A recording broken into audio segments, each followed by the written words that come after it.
You are. That's much better. It's rotating now.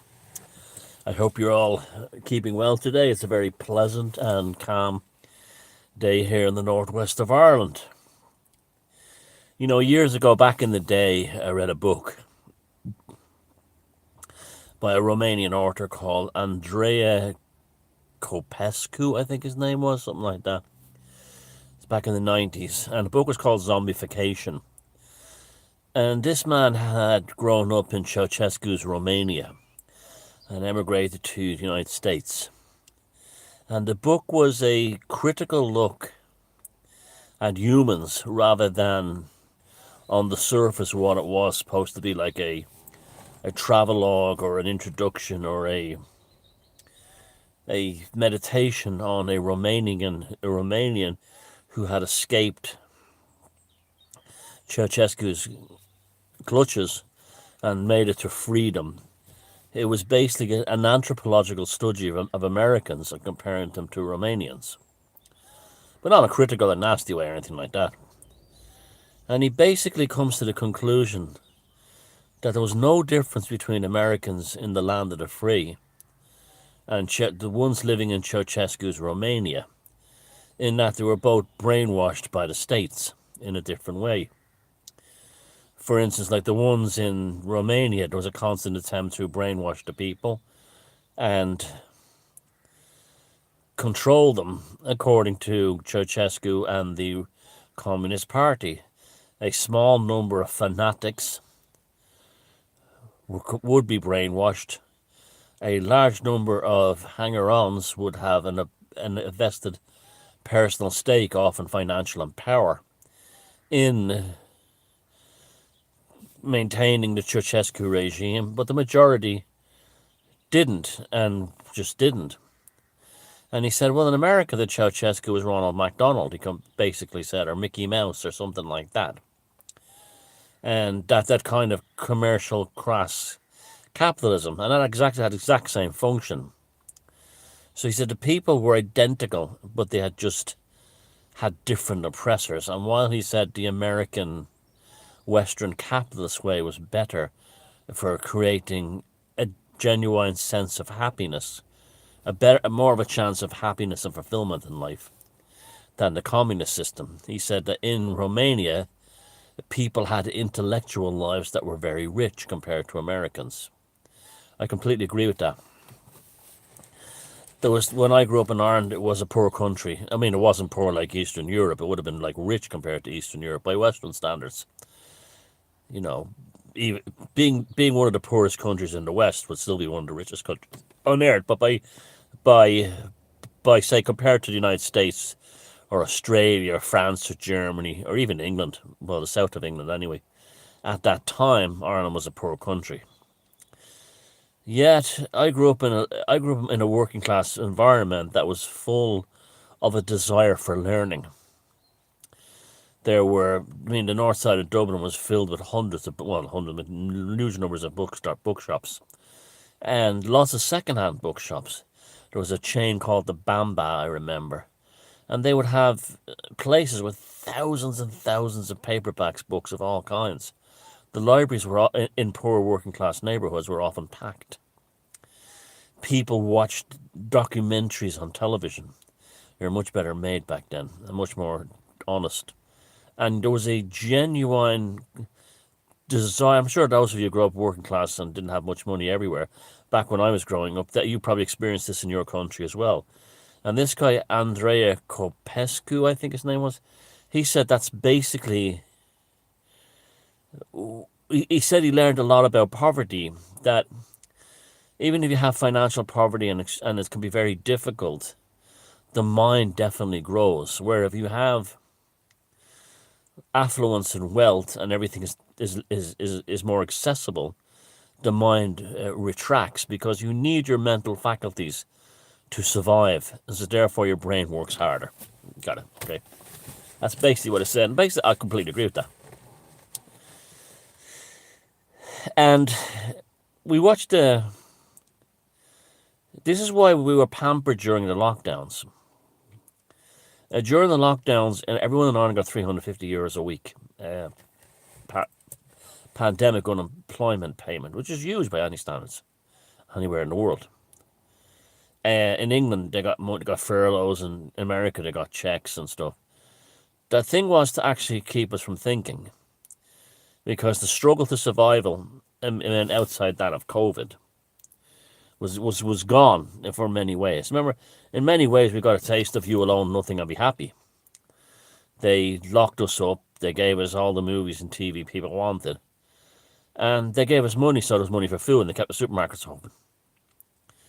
So there was a zombification seeped into many people. Now, they were already halfway there, but this mass formation psychosis thing took them to the next level. And I was talking to my friend this morning who's English, who's living here in Sligo. And we were just talking about, like, the Queen's funeral. Now, I find it amazing. For first of all, he'd be on the same page as me, working class Cockney, come through life like I have. He's raised a family. I haven't done that, but he has. And we're on the same page about just about everything. And he is disgusted by the reaction of the Queen's funeral. And he says it's just mourn porn, M-O-U-R-N, porn. And he goes, to see the people just walking by zombified past the coffin, they don't even know why they were there. The same reason they queued for the needlecraft. They didn't know why they were there. They were just told, they just felt in a zombified form that they had to be there. And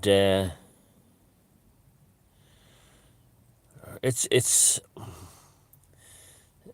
Aisling O'Loughlin and Christian Morris did a fantastic interview on his channel yesterday on Odyssey, and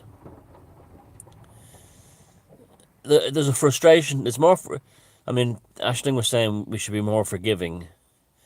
Christian was a bit, when she meant forgiving, she meant by like people who are duped into it. Christian was a bit more like me on these things. And my attitude has actually grown harder. I wish it didn't, but it has grown harder.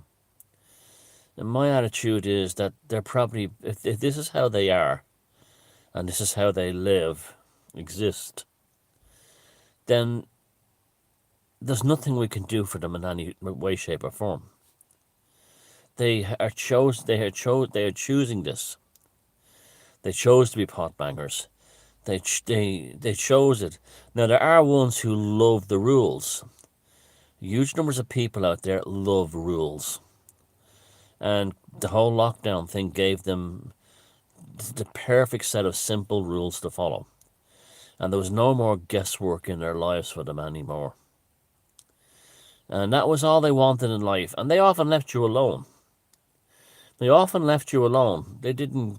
they wouldn't have been the ones if you weren't wearing a mask or you weren't socially distanced who'd go, hey. They might just scurry away in fear, but they wouldn't accost you or approach you directly. Then you had the little Hitlers in between. It's amazing how George Orwell called this perfectly. And they would, and see, it seems on the three strata, like I mentioned, that book, Zombification. It's always a strata as a tree. And then there's the rest of us who want to be left alone. The thing is that we now live in a world where those of us who want to be left alone, when we should be the majority, are now seeping into the minority. So the ones who just want the rules and be told how to live, and they're not necessarily malicious people, they're absolutely the majority by a mile today. A mile. Now, whether it's just part of the NPC phenomenon, whether this is part of the dumbing down thing, I just don't know. But the majority, they need a simple set of rules to live. And the whole lockdown thing gave them that simple set of rules. And then there was no more anxieties or terrors or guesswork in life anymore. I mean, I've had that in jobs. I've had jobs where I was like, you ever had a job where you were sitting around going, what am I being paid for? Now, some people love that. I fucking hate that.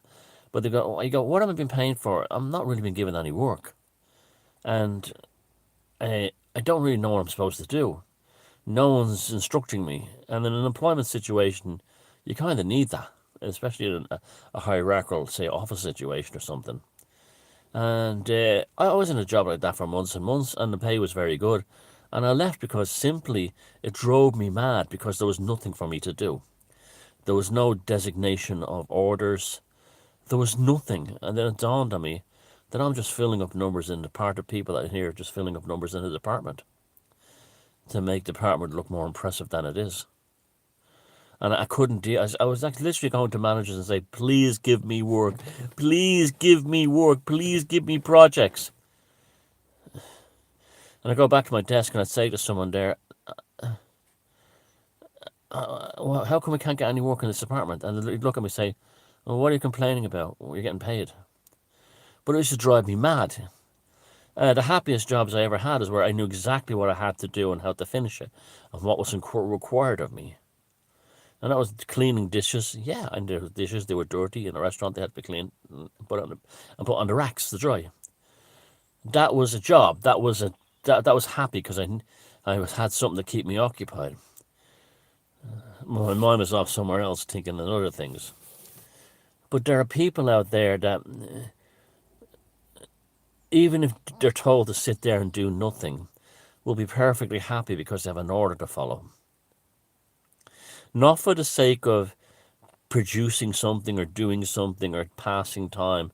They simply want an order, a set of orders and a set of instructions. I say I wouldn't use order, instructions, a set of instructions. And regardless of what the instruction is, sitting there on their arse all day doing nothing, or walking around with a budgie in their hand, saying that this is what cures the Rona, they'll do it. They'll do it obediently, because they've been given what they crave more. You don't have to guess anymore. There's no middle ground that they have to get lost in. No miasma of what's the word?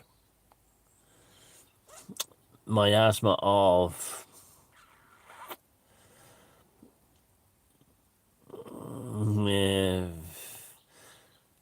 mystery or nothingness or whatever, inconclusiveness that they have to negotiate in extreme anxiety and terror, which is what the education system produces. Where people like me and most of the tribe, if we don't have orders to follow and we've got free time, we'll occupy it with reading or being creative or doing something. They have to have even recreational time has to be orderly, has to be ordered. This is why you have people now in America in corporate life are expected to answer emails and take part in Zoom calls while they're on vacation. Shocking, isn't it? But they do it. It's like, honey, let's go down to the beach, but I'll leave you there at 1 o'clock because Chad back in the office has a Zoom call with me. And instead of the wife going, fuck me, you're on holiday, the only chance you get a year, why don't you relax? You'll go, oh, okay, honey, because that's now part of life for these people. But they have instructions, so they're not upset about it. It's like, going to a restaurant, not knowing what that's on the menu. And you look in the kitchen and say, well, they have food in there. Can you make me something? They have to have the menu. They have to have absolute protocols to follow. And they were never been happier. And these people follow anything given to them, whether it's walking into a needlecraft center to be injected with an experimental, treatment, or filing past the Queen's coffin. They don't know why they're really there.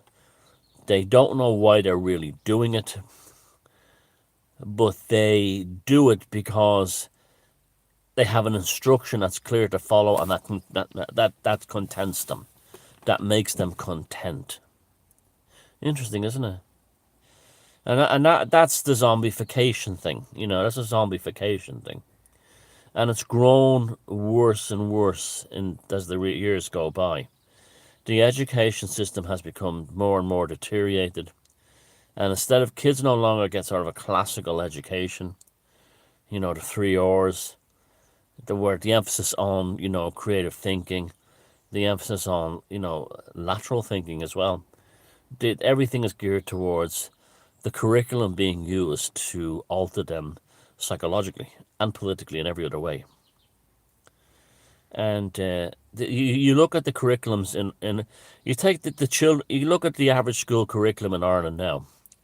They're literally teaching children about gay pornography at the expense of teaching them to read and write. It's literally got that bad here, or it's on the cusp of it.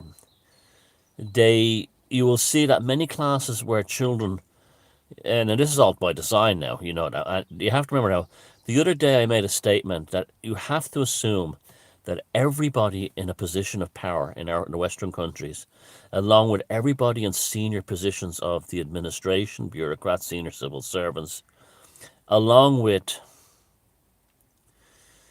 anyone who's involved in the administrative functions of the state, like the heads of unions, the head of school teachers' unions, and so on, you have to assume that they're automatically pedophiles or pederasts.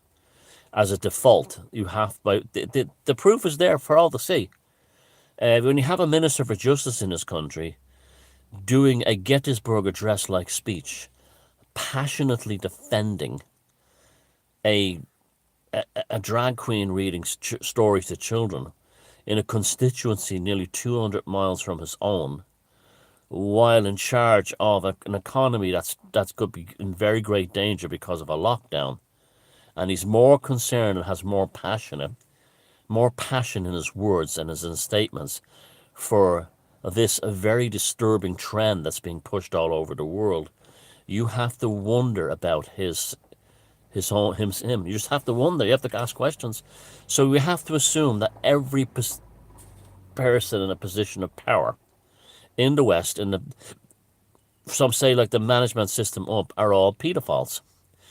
And the reason for that is simply the Irish education curriculum.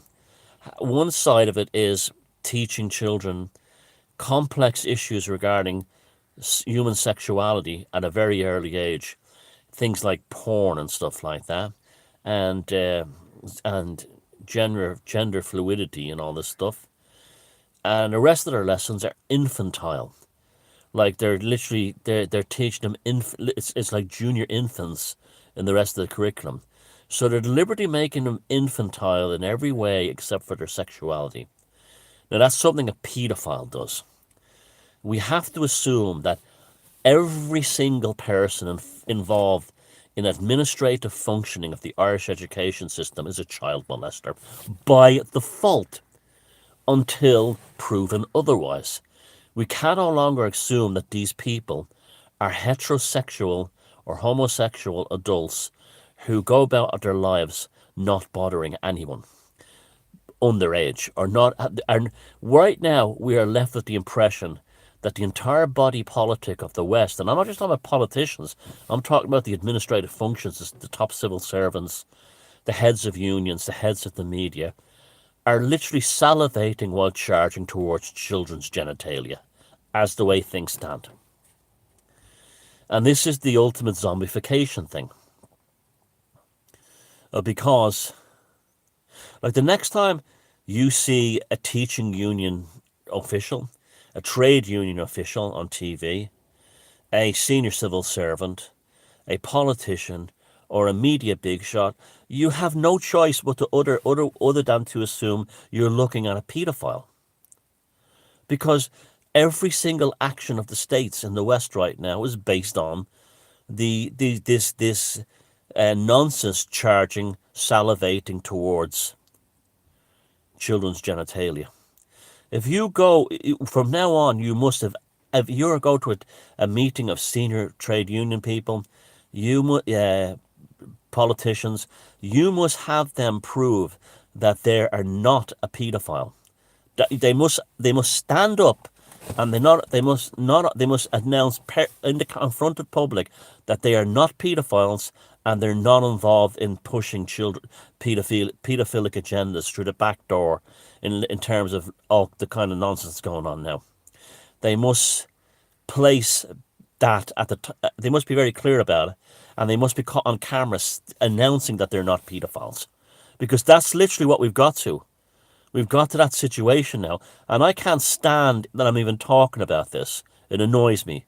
But when I see the Irish school curriculum doing classes on pornography while children are leaving school barely literate, but know everything about things like rimming and stuff like that.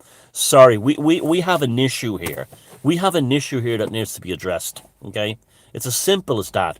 Now, I'm a pagan, okay? I'm not a Christian. I'm not I'm not coming from a biblical Ten Commandments morality thing. I'm coming quite simply from the human decency angle, okay? And children should be allowed to have a childhood. And innocence is a beautiful aspect of childhood. I can remember when I stopped being innocent as a child, suddenly the magic kind of went out of things, and you probably all have that experience. And it's up to all of us to protect that magical innocence that children have. Because if they can get through that, it sets them up to be good adults in life. It gives them self-confidence in so many ways. They have to be allowed to believe that Santa Claus exists until it's time that he doesn't have to exist anymore. But I'm just using it as a metaphor, to cherish the innocence of childhood. Because a childhood that grows up with that magical insight that's ultimately based on innocence, it does produce better adults when they grow older. It does. And they're deliberately destroying that innocence in children because they don't want them to be better adults when they grow older. Because they'd be easier to zombify. It's as simple as that. Now, there's a case here in Ireland of a school teacher who was quite, from all accounts, a popular school teacher who refused to address a male student in the class as a girl. He was let go with full pay, suspended full pay, and he apparently popular among the students and everything. He went back and started teaching. They arrested the man and put him in Mountjoy Prison in Dublin. Can you believe this? Can you even believe this, right? And this is like Iran under the Ayatollah, except it's gone in the other direction, the woke direction, and locking people up for wanting to teach children. And the guy said, and I wish he didn't say this, he referred to that he's at war with pagan forces. I'm sorry, sir, I'm 100% behind you, but there isn't a pagan anywhere on this planet that has an ounce of fucking power.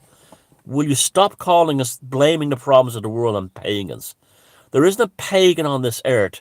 The pagans were brutalized, wiped off the face of the earth, oppressed and destroyed about 1600 years ago. And what we're left are scooped up in the witch trials of the Middle Ages. There isn't a pagan on this earth today with an ounce of power. These people who are doing this to your children are fucking perverts, okay? And in pagan times, they would have had their throats slit and thrown into the bog. That's what the bog bodies are. It wasn't human sacrifice. They used to kill the paedophiles back then. Our pagan ancestors killed the paedophiles, just like they still kill them in Inuit communities and places like that, and among the Sami and Lapland. They killed them, okay? So please don't be calling them pagan when they're not pagan. This is an evil, perverted, if anything, atheistic agenda rooted in Bolshevism. That has nothing to do with pagans. If you go and read about the lives of pagans in Marcus Aurelius and Pinelli and all the other pagan philosophers, they all emphasize the sanctity of the family and raising good children. That's what pagans were like. They were just like you. Because it was human decency that ruled the roost, not statutes from above. And this upsets me. That upset me he said that. But at the same time, too, even though he said that, I'm firmly behind you. I'm firmly behind what you stand for. Even though you're a Christian, I will do anything for you to get you free. And but I just wish people would be a bit more careful in their language. It hurts, but it's not enough to stop me from defending this man. This gentleman is honourable and he's doing the right thing. He's not a backward moron. He's a guy. No one ever asked about the kid who wanted to be called a girl. Is he some little spoiled brat from some upper middle class family who's got everything he wants in his way and is dying for his attention? Did his mother groom him? Was his mother some kind of Karen type who groomed him into this? I mean, there's so many variables here, and all we're ever hearing is he's a bad teacher because he's not woke enough. Disgraceful, and he goes to prison for that. When you have murderers in this country who don't go to prison, when you have rapists and fucking pedophiles who don't go to prison, my God, there's been large numbers of pedophiles found in this country who haven't gone to prison, and people say things like, well, what would prison do to them? Punishment? But the zombification is everywhere. It's everywhere. People don't, you see, those who control the protocols and the orders are the ones who get what they want. Okay? There's no future for us in this political. This is why we're all forming into tribes. This is why we're all falling into different little tribes. We're all dissolving and moving. Some of us remember 2 or 3 tribes, but we're all going into tribes. And the tribes are basically outside the domain of the madness of Western society as it currently stands. And thank God we live in an age where we have the internet and we can communicate to each other. Like back in the past, if I wasn't able to shout into this phone right now, and I'm really hurting right now, I would be at home with the same level of hurt, trying to, like, what the fuck, and it'd be on my mind all the time. This way, at least we live in an age where we can vent to other people. There's no reason why a man should be in prison for refusing to call a boy a girl. I don't know how anyone could justify that. And to sit there and say, well, he made contempt of court. He was in contempt of court, and that's the law. It's the same kind of logic they used in Ceausescu's Romania. Well, the Communist Party says this. The Securitate said that. Isn't that the law? Stay home, save lives. And at the same time, they're still dropping like flies from the clot shot and the stroke poke, and sky dye and highway dyes all over the place. Amount of ambulances and abandoned cars on the road. And you're not allowed to talk about that. You see, once they set the parameters of discussion, you cannot engage with them anymore. When they set the parameters of discussion regarding the imprisonment of a school teacher in County Westmeath because he wouldn't call a boy a girl, and the parameters are set entirely within he's a backward looking Egypt, then you cannot take part in that thing. So so this is the thing we as people, us tribal types have to learn, is that we cannot set ourselves to be brought into discussions where the entire parameters of that discussion has been mandated to only adhere with protocols set forth by the ones who you're trying to debate. It's like if I was caught shoplifting and the guy came up to me and said, did you steal that 6-pack of beer? And I would go with a holding in my hand, we can discuss this.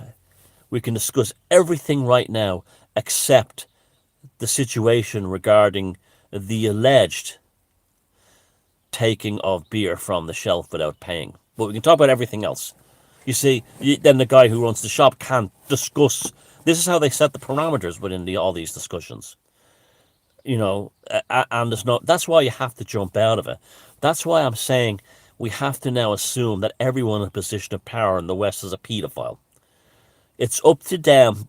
The parameters of the discussion cannot be adhered to by us because we're not allowed to actually voice our opinions because of things like fact checkers. Then you remember when it was during the Rona, I told us to start using reverse psychology, and it worked very well. I started a fake movement called Lockdown Forever, just to take the normies to the place that they haven't been told to go yet, and it actually got someone to think and become sentient for the first time in their lives. Well, the new one is, you're all paedophile. When you switch on the TV news tonight, that guy reading the news is a paedophile. That woman reading the news is a paedophile. These politicians in front of me are paedophiles. These experts are all paedophiles. These trade union leaders are all paedophiles. These senior civil servants are all paedophiles. He's a paedophile. She's a paedophile. Now, it's not a witch hunt kind of way.